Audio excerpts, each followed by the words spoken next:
जय हिंद, वंदे मातरम। प्यारे साथियों, आ चुके हैं एक और ज़बरदस्त नई वीडियो के साथ। राजस्थान पोषण पखवाड़ा शुरू 2026। सब पोषण पखवाड़ा क्या होता है, इसमें महिलाओं और बच्चों को मिलेगा फ़ायदा। पूरी जानकारी को हम इस अपडेट के माध्यम से समझेंगे। पोषण पखवाड़ा क्या है, ये शुरू हो चुका है कार्यक्रम। तो अभी तक आप नहीं जुड़े हैं चैनल से तो विश्वास के साथ आप ओमवीर योजना के यूट्यूब चैनल को सब्सक्राइब कर सकते हैं, क्योंकि यहाँ पे आपको सभी सरकारी योजनाओं की जानकारी और अपडेट दी जाती है। चलो शुरू करते हैं। मैं राजेश गुजर स्वागत करता हूँ आप सभी का एक और नई वीडियो में। आओ जी, फटाफट से हम इसके ऊपर बात करेंगे और पूरी जानकारी को अच्छे से समझेंगे। राजस्थान पोषण पखवाड़ा शुरू 2026, महिलाओं व बच्चों को मिलेगा फायदा। पोषण पखवाड़ा अभियान शुरू, भजन सरकार की जो बड़ी अपडेट है उसको हम अच्छी प्रकार से यहाँ पे देखेंगे।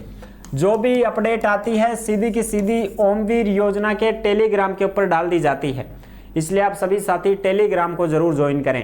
जिस नाम से यूट्यूब चैनल है उसी नाम से टेलीग्राम चैनल है, उसी नाम से इंस्टाग्राम चैनल है और उसी नाम से फेसबुक आईडी है। सभी साथी जुड़ सकते हैं, फॉलो भी कर सकते हैं। देखो, सबसे पहली बात तो यह है पोषण पखवाड़ा। पोषण का मतलब है खाने पीने पर ध्यान देना। जो भी गर्भवती महिलाएं हैं वो अच्छा खाएंगी, अच्छा पोषण लेंगी तो उनके बच्चों का जो शरीर होगा वो स्वस्थ रहेगा, शारीरिक वृद्धि अच्छी होगी, मानसिक स्थिति उनकी ठीक रहेगी। जैसा खान पान वो महिलाएं करेंगी, यानी कि जो गर्भवती माता अपना खान पान जैसा करेगी वैसा ही बच्चे का शरीर होगा। ठीक है, जैसे विचार उसके होंगे वैसे ही विचार उसकी संतान में होंगे। ये चीज़ें, इसलिए गर्भ धारण करने पर महिलाओं को अच्छा खाना खाना चाहिए, अच्छे अच्छे विचार आने चाहिए उनके दिमाग में, अच्छी अच्छी सोच होनी चाहिए ताकि उनके बच्चों पर भी वही प्रभाव रहे। ठीक है, लड़ाई झगड़ा ना करें, बेचैनी ना हो, चिड़चिड़ापट ना हो, इन चीज़ों से बचें। ठीक है, तो ये नॉलेज देने के लिए ये पखवाड़ा चलाया जाता है। इसमें बड़े बड़े वैज्ञानिक, बड़े बड़े डॉक्टर, बड़ी बड़ी जो भी आंगनबाड़ी में कार्यकर्ताएं हैं वो सब इसमें शामिल होते हैं। एक प्रकार से ये कार्यक्रम होता है, इसमें सभी लोग इकट्ठे होते हैं और मंच के ऊपर बड़े बड़े लोगों को बुलाया जाता है, जिनको अनुभव है उनको बुलाया जाता है। वो नॉलेज देते हैं, शिक्षा देते हैं, उनको सिखाते हैं कि ऐसे ऐसे करना है आपको। ठीक है ना, ये एक कार्यक्रम होता है जो 9 अप्रैल से 23 अप्रैल 2026 तक चलाया जा रहा है। 9 अप्रैल से 23 अप्रैल तक चलाया जा रहा है। राष्ट्रीय स्तर पर राजस्थान के कीर्तिमान प्रधानमंत्री मातृ वंदना योजना और पोषण अभियान में अग्रणी राजस्थान। राष्ट्रीय पोषण पखवाड़ा में पहले स्थान पर राजस्थान है। राष्ट्रीय पोषण माह में द्वितीय स्थान पर है। प्रधानमंत्री मातृ वंदना योजना मासिक रैंकिंग में प्रथम स्थान पर है राजस्थान। प्रधानमंत्री मातृ वंदना योजना, इसमें पैसे मिलते हैं महिलाओं को। अगर आप गर्भवती हैं और आप सरकारी अस्पताल में या जनना अस्पताल में आपकी जांच होती है, दिखाते हैं ना, जैसे भाई कि भाई अब तो बच्चे वगैरह की है तो वो डॉक्टर के पास लेके जाएं, तो बहुत सारे पैसे वाले ऐसे होते हैं कि चलो प्राइवेट में चलते हैं। लेकिन मीडियम वर्ग के, जो मध्यम वर्ग के लोग हैं वो सरकारी अस्पताल को ही चुनते हैं। तो बिल्कुल बेस्ट है आप सरकारी अस्पताल को ही चुनें या फिर आप जनना अस्पताल को चुनें। वहाँ पे ही आप गर्भवती महिला को दिखाएं में और उसका जो भी जांच वाँच होती है, जो भी दवाई मूली है वो वहीं से लें आप, ताकि आपका पीसीटीएस पोर्टल पर क्या हो जाए, रजिस्ट्रेशन हो जाए। और ये गवर्नमेंट अस्पताल में होता है, ये गवर्नमेंट अस्पताल में होता है। पीसीटीएस पोर्टल पर उसका रजिस्ट्रेशन कर देंगे। फिर जैसे मान लो कोई भी बच्चा होता है तो उसको पैसे मिलते हैं, महिला को, जच्चा को पैसे मिलते हैं कि भाई अपना खुद का भी खान पान सही करे, बच्चे का भी खान पान सही रखे। इस वजह से सरकार उनको पैसे देती है। अगर लड़की का जन्म हुआ तो 8,000 रुपये तक पैसे मिल जाते हैं, लड़के का जन्म हुआ तो 6,000 रुपये तक उसको पैसे मिलते हैं, और लड़की का जन्म हुआ तो 1.5 लाख की सहायता भी मिलती है अलग अलग तरीके से, किस्तों में 7 किस्तों में 1.5 लाख रुपए मिलते हैं। अगर बेटी का जन्म होता है तो सरकारी अस्पताल में वो पैसे कैसे मिलते हैं, पहली कक्षा में पढ़ेगी फिर पैसे, 5वीं में पास हो गई फिर पैसे, 10वीं पास हो गई फिर पैसे, 12वीं पास हो गई फिर पैसे, फिर वो शादी की उम्र हो गई तो फिर उसको पैसे 17,000 रुपये, ऐसे टोटल 1.5 लाख रुपए उसको मिल जाते हैं। ठीक है साहब। कुपोषण पर सार्थक प्रहार, यानी कि पोषण पखवाड़ा इसलिए चलाया जाता है कि भाई कुपोषण से छुटकारा मिल जाए, लोगों को जानकारी दें, उनको बताएं, सारी चीजें सिखाएं। इस वजह से पूरक पोषाहार कार्यक्रम 6 माह से 6 वर्ष के बच्चों को, गर्भवतियों को, धात्री महिलाओं के लिए कि भाई आप अच्छा पोषाहार लें, अच्छा खान पान रखें अपना। मुख्यमंत्री सुपोषण न्यूट्री किट योजना, गर्भवती महिलाओं के लिए यह न्यूट्री किट भी दी जाती है। मुख्यमंत्री अमृत आहार योजना 3 से 6 साल के बच्चों के लिए, इसमें दूध हो गया, फल फ्रूट हो गए, पौष्टिक आहार हो गया, दाल हो गई, ये चीजें खानी चाहिए, खिलानी चाहिए। दुग्ध युक्त बालाहार, अति गंभीर कुपोषित बच्चों के लिए दूध से बनी हुई चीजें उनको ज्यादा से ज्यादा खिलानी चाहिए। माँ का दूध सर्वोपरि उत्तम होता है, इसलिए बच्चे को ज्यादा से ज्यादा माँ का दूध ही पिलाना चाहिए।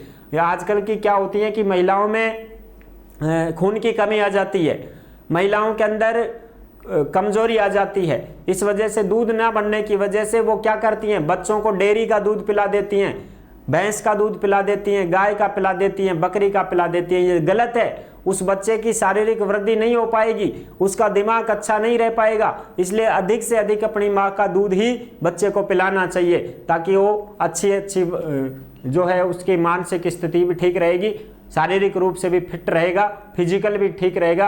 अन्यथा वो तो कुपोषण का शिकार हो जाएगा, वो तो दुबला पतला सा हो जाएगा। ठीक है, और खाना उसको बिल्कुल कम मात्रा में खिलाना चाहिए, छोटे बच्चे को दूध ज्यादा पिलाएं। पोषण अभियान तथा जिम्मेदार पुरुष अभियान, अम्मा कार्यक्रम, समुदाय, ये होते हैं सब। ICDS ने उठाना सुपोषित शिक्षित विकसित राजस्थान। अब मैं आपको कुछ और भी अपडेट दिखा देता हूं इसमें। देखो, यह है 8वां पोषण पखवाड़ा, 9 से 23 अप्रैल 2026 को मनाया जाएगा।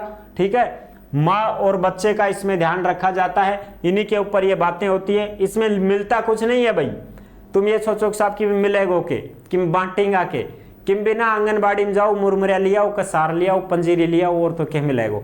इसमें तो नॉलेज दी जाती है, बताया जाता है, लोगों को समझाया जाता है। जैसे हम कोई कार्यक्रम का आयोजन करते हैं, जैसे हम कोई प्रोग्राम का कार्यक्रम करते हैं, कोई नैडा मासी का कार्यक्रम करेंगे तो उसमें तो मासी आएंगे साहब, वो तो भजन ही सुनाएंगे। हम कोई धार्मिक कार्यक्रम करते हैं तो उसमें भजन भाव होते हैं तो वो तो सुनाएंगे। महिलाओं को गीतों में भेजोगे तो वो तो गीत ही गाएंगी। तो यहाँ पे भी एक कार्यक्रम है, इनको समझाया जाता है बच्चों के लिए, महिलाओं के लिए। जो आप देख सकते हो, बच्चों के लिए खेल आधारित सीख दी जाती है। 3 से 6 साल तक के बच्चों को खेल खिलाना चाहिए। आंगनबाड़ियों में खेल खिलाया जाता है ना, ऐसे। ठीक है, सारे खेल खेलना चाहिए, वो उछल कूद और क्या क्या होते हैं, भागम दौड़ होती है। ठीक है, काटी वगैरह खेलनियाँ, और भाई पेड़ों पर झूले झूलते हैं, खेलते हैं, सारी चीजें होती हैं। ये खेल उसको खिलाएं। स्क्रीन पे ज्यादा जोर ना दें, बच्चों को स्क्रीन से दूर रखें। खेलों में ज्यादा भाग लेगा तो उसकी शारीरिक वृद्धि अच्छी होगी, मानसिक स्थिति ठीक रहेगी, शरीर ज्यादा वृद्धि करेगा, बढ़िया उसका शरीर बन जाएगा। ठीक है, हाँ, तो उसको ज्यादा से ज्यादा खेलों में भाग लेने दे। शरारत भी करता है तो करने दे, बदमाशी करता है तो कर लेने दो, क्योंकि ये बचपन है, बार बार नहीं आता है।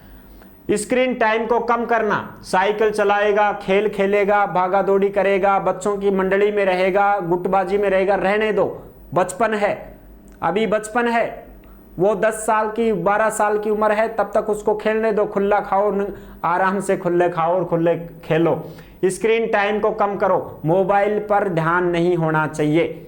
इनको समझाया जाता है, माताओं को, महिलाओं को, लड़कियों को सिखाया जाता है कि अपने बच्चों को मोबाइल से दूर रखो, अन्यथा उनकी आंखें कमजोर हो जाएंगी, चिड़चिड़ापन रहेगा, कोई किसी के ऊपर ध्यान नहीं देगा, वो कुछ भी काम नहीं करेगा, ना पढ़ाई में ध्यान दे पाएगा, सारे दिन मोबाइल फोन ही देखता रहेगा, उसमें ही डाउनलोड कर लेगा वो गेमिंग फेमिंग और वो बहुत सारी चीजें होती हैं, कार्टून फार्टून देखना, ये चीजें। सबकी भागीदारी, सशक्त आंगनबाड़ी, आंगनबाड़ी में अपने बच्चों को भेजें। नंबर 1, माँ और बच्चे का पोषण ठीक रहना चाहिए, खान पान पर अच्छा उनका ध्यान होना चाहिए। बच्चों के लिए प्रारंभिक प्रोत्साहन 0 से 3 साल तक, यानी कि उनको खेल खिलाएं, उनको चलना फिरना सिखाएं। बच्चा आवाज भाषा कैसे सीखता है, अपने परिवार से ही सीखता है। जैसे आपके विचार होंगे जैसे ही वो उसके विचार होंगे, जैसा आप करोगे परिवार में वैसा ही वो करेगा। आप हिंदी बोलोगे तो वो भी हिंदी बोलेगा, चाहे उसको स्कूल ही मत भेजो। अगर आप देसी भाषा का यूज करोगे, छोरा कड़े जाया हो, छोरा रोटी खा ले, तो वो भी यही भाषा सीखेगा। अगर आप इंग्लिश में बात करोगे, who is this, what is your name, वो भी इंग्लिश में ही बात करेगा, चाहे उसको स्कूल भेजो चाहे मत भेजो। परिवार पहली गुरु माँ होती है, माँ बाप ही होते हैं। इसलिए इन चीज़ों पर ध्यान रखना। दादी नानी की कहानियाँ सुनने को नहीं मिलती हैं। पहले हम मामा के जाते थे, नानी नाना इनकी कहानियाँ सुना करते थे, दादी कहानियाँ सुनाया करती थी। आजकल कार्टून सुनते हैं बच्चे, इस वजह से उनके दिमाग के ऊपर बहुत ज़्यादा प्रेशर पड़ जाता है। इस वजह से सरकार ये पोषण पखवाड़ा चला रही है ताकि लोगों को समझाया जाए, सिखाया जाए। वो दादी नानी की कहानियाँ सुनने को बेताब रहते हैं, वो पशु पक्षियों की आवाज़ें सुनने के लिए बेताब रहते हैं, क्योंकि वो किताबों में पढ़ते हैं भालू शेर, ये उनको दिखाई नहीं देते हैं, ये उनको दिखते ही नहीं है, तो ये उनको देखना चाहते हैं, अनुभव साझा करना चाहते हैं। इसलिए बच्चों को ज़्यादा से ज़्यादा बाहर भी घुमाएं, पशु पक्षियां दिखाएं, आसमान में उड़ते हुए पक्षियों की जानकारी दें, उनकी आवाज़ें उनको सुनाएं, ताकि उसके मन में और उसके दिल में जो अच्छाई है वो ज़्यादा बढ़ेगी, ठीक है, और वो चीज़ों को अनुभव कर पाएंगे। यही चीज़ें होती है बस, जो मैंने आपको अच्छी प्रकार से समझा दी हैं, जो BSTC B.Ed में भी अपने को सिखाई जाती हैं, वही चीज़ें यहाँ पे हैं। तो आई होप आप अच्छी प्रकार से समझ गए होंगे। सारी जानकारी मैंने क्लियर तरीके से बता दी है। जब तक बच्चे की किशोर अवस्था है तब तक उसको खुले रहने दें, आराम से, कोई लोड नहीं देना।